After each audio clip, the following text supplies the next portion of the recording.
नाज़रीन आदाब, मैं हूं आपके साथ अबू हुरैरा। मशरिक़ वुस्ता में इजराइल परेशान है। बेंयामिन नेतन्याहू की मुश्किलें लगातार बढ़ती जा रही हैं क्योंकि लगातार इजराइल पर अटैक हो रहे हैं। इजराइल के जो फौजी अड्डे हैं उन्हें एक तरह से निशाना बनाया जा रहा है। चारों तरफ से इजराइल और नेतन्याहू घिरते हुए नजर आ रहे हैं। आपको याद होगा कि 2 दिन पहले ही बिन गोरियन जो एयरबेस है इजराइल का, उस पर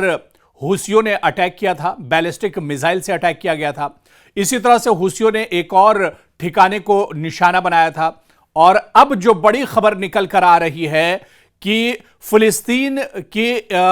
हमास का एक फौजी विंग सराया अल कुद्स ने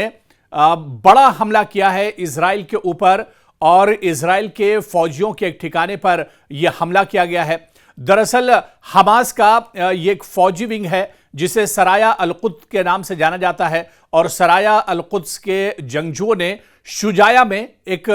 बड़े मकान को तबाह कर दिया है जहां पर इजरायली फौजी एक तरह से छुपे हुए थे, जहां से अपने मिशन को अंजाम दे रहे थे। और इसी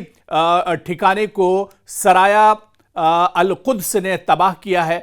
शुजाया ये एक जगह है जहां पर निशाना बनाया गया, टारगेट बनाया गया है और यहां पर काफी जानी नुकसान इजराइल का हुआ है। पिछले कुछ दिनों में अगर नजर दौड़ाई जाए तो इस तरह के कई हमले इजराइल के फौजियों के ऊपर हो चुके हैं, जिनमें बड़ी तादाद में इजरायली फौजी एक तरह से मारे गए हैं और बड़ी तादाद में इजरायली फौजी जख्मी भी हुए हैं। आपको बताते चलें कि लगातार चाहे अल कुद्स की बात करें, चाहे अल कसाम की बात करें या इसके अलावा अब सराया अल कुद्स की बात करें, हुसियों की बात करें, जी हाँ, यमन के जो लड़ाकू हैं हुसी, इनकी बात करें, ये लगातार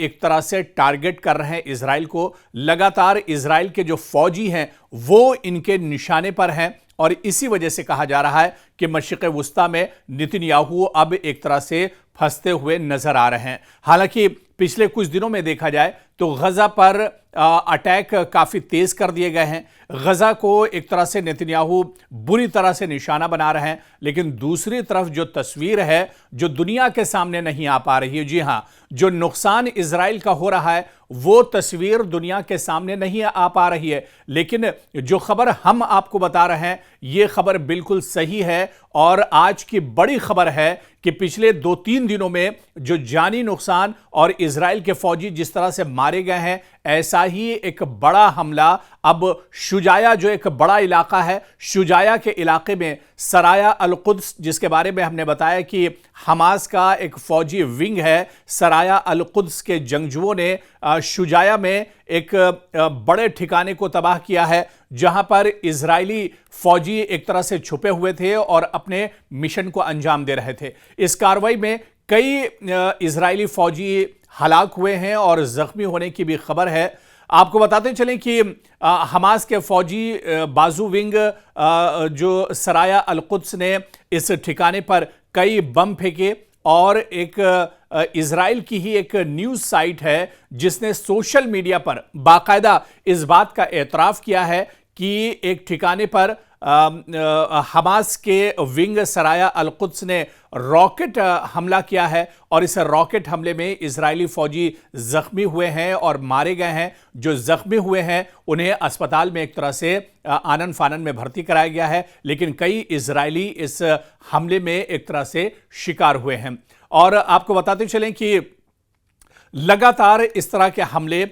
इजराइल पर हो रहे हैं और इससे पहले आपको बता दें कि बैते लाहिया, जो मगरिब में, लाहिया के मगरिब में भी जवानों ने सराया अल कुद्स के जो जवान हैं, जो फौजी हैं, उन्होंने इजरायली फौजियों को निशाना बनाया है, जिसके बाद इजरायली हेलीकॉप्टरों ने हलाक और जख्मी जो इजराइल के फौजी थे उन्हें फिलिस्तीन के ही एक अस्पताल में, जहां पर इस वक्त इजराइल का कब्जा है, यहां पर एक तरह से अपने फौजियों को भर्ती कराया है। तो लगातार इस तरह के हमले हो रहे हैं। जैसा कि इससे पहले हमने आपको बताया था कि अल कसाम ब्रिगेड जो हमास का ही एक फौजी विंग है, इस ब्रिगेड ने इससे पहले हमला किया था और काफ़ी जानी नुकसान हुआ था इजराइल का। इजराइल के कई फौजी इससे पहले इस हमले में भी मारे गए थे और सराया अल कुद्स ने अब जो हमला किया है, इस हमले में भी इजरायली फौजी मारे गए हैं, कई इजरायली फौजी जख्मी हुए हैं। और ग्राउंड जीरो पर जिस तरह से जो मकामी साइट है, जो मकामी पेपर है, उसने बाकायदा बताया है कि ग्राउंड जीरो पर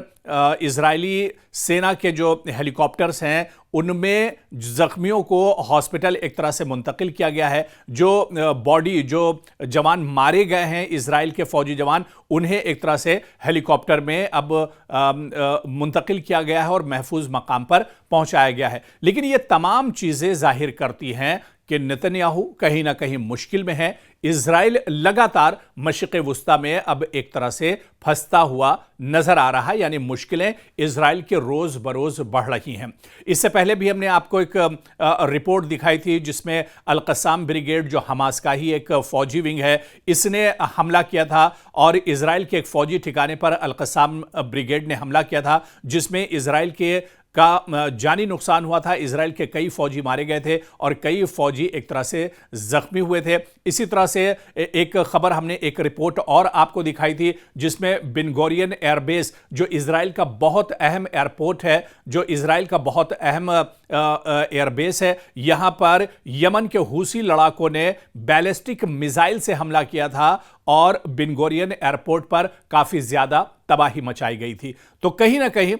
इस तरह के नुकसान जिनकी खबर एक तरह से निकलकर सामने नहीं आती है, लेकिन इस लड़ाई में आपको बताते चलें कि इजराइल का भी काफी ज्यादा नुकसान हो रहा है। हालांकि इस नुकसान की भरपाई कह लें या फिर यह कह लें कि अपना जो गुस्सा है वो हमास और गजा के जो मासूम है उन पर एक तरह से इजराइल निकालता है। गजा की चारों तरफ से नाकाबंदी कर दी गई है। गजा में जो लोग इस वक्त मौजूद हैं उन्हें या तो बम और मिसाइल का निशाना बनाया जा रहा है या फिर उन्हें भूखे प्यासे मरने को एक तरह से छोड़ दिया गया है, क्योंकि गजा के अंदर किसी भी राहती सामान को जाने की या कोई भी ऑर्गेनाइजेशन जो राहत का सामान लेकर और गाड़ियों से जो लोग जाना चाहते हैं और जो लोग मदद करना चाहते हैं गजा के अंदर लोगों की, वहां तक सामान नहीं पहुंच पा रहा है, क्योंकि इजराइल ने पूरे गजा की नाकाबंदी करके रखी हुई है। कोई भी सामान, खाने पीने का सामान, यहां तक कि दवाएं और जो मेडिकल एड है, जो मेडिकल हेल्प है, वो भी एक तरह से गजा के अंदर नहीं पहुंच पा रही है। आपको बताते चलें कि जब डेढ़ साल पहले आप रुख कीजिए और 7 अक्टूबर जब हमास ने एक बड़ा हमला इजराइल के ऊपर किया था और अचानक हमला किया था, इस हमले में भी सबसे बड़ा इजराइल का नुकसान हुआ था। 7 अक्टूबर को तकरीबन 1200 इजरायली मारे गए थे और 240 इजरायलियों को यरगमाल बना लिया गया था। यह बहुत बड़ा हमला था जो इजराइल के ऊपर हुआ था और इस 7 अक्टूबर के हमले के बाद ही एक तरह से हमास और इजराइल के दरमियान एक जंग छिड़ी थी और उस जंग को अब 1 और सवा साल से ज्यादा का वक्त गुजर चुका है, बल्कि यूं कहें कि 2 साल एक तरह से कुछ महीनों में मुकम्मल हो जाएंगे। लेकिन इस जंग में बहुत ज्यादा जानी नुकसान हुआ है। सिर्फ गजा के अंदर अगर बात की जाए तो 53,000 से ज्यादा लोग इजराइल का निशाना बने हैं। इजराइल ने अब तक गजा के अंदर लगातार बम, मिसाइल और एयर स्ट्राइक करके 53,000 से ज्यादा लोगों को मौत के घाट उतार दिया है, जिनमें बच्चे, खवातीन और बुजुर्गों की तादाद काफी ज्यादा है। लेकिन दूसरी तरफ अगर देखा जाए तो इन 1.5 साल के बाद भी इजराइल जमीन पर लड़ाई लड़ने को एक तरह से तैयार नहीं है, क्योंकि जब नौबत जमीन से लड़ाई लड़ने की आती है तो उसमें हमास के जो अलग अलग ब्रिगेड्स हैं, चाहे अल कस्साम की बात करें, चाहे सराया अल कुद्स की बात करें, ये जो अलग अलग ब्रिगेड्स हैं ये जमीन पर बहुत मजबूत हैं और गोरिल्ला लड़ाई में ये काफी माहिर माने जाते हैं। और यही वजह है कि इजराइल एयर स्ट्राइक जरूर करता है, इजराइल ड्रोन के जरिए से अटैक करता है, इजराइल जिस तरह से मिसाइल अटैक करता है, लेकिन जमीनी सतह पर 1.5 साल के बाद भी इजराइल अपनी फौज को नहीं उतार पाया है। यानी इजराइल के अंदर अभी भी कहीं ना कहीं एक तरह से एक डर बना हुआ है और नेतन्याहू अब इस पर कोई बड़ा फैसला एक तरह से नहीं कर पा रहे हैं। तो आने वाले दिनों में जाहिर सी बात है क्या कुछ फैसला नेतन्याहू की तरफ से लिया जाता है, क्योंकि लगातार नेतन्याहू के खिलाफ आलमी सतह पर भी दायरा तंग होता जा रहा है, लोगों में नाराजगी बढ़ती जा रही है। और दूसरी तरफ अगर देखा जाए तो अलग अलग जो ब्रिगेड्स हैं हमास के या हूसी बागी हैं, और इसके अलावा ईरान की तरफ से भी अब नाराजगी बढ़ रही है। यानी ईरान भी लगातार अब इस तरह के बयान दे रहा है कि वो इजराइल पर अटैक करेगा अगर कोई नापाक हरकत इजराइल की तरफ से की जाती है। यानी नेतन्याहू पर और इजराइल पर एक तरह से बहुत ज्यादा दबाव है, और आने वाले दिनों में इस दबाव का असर क्या कुछ होगा,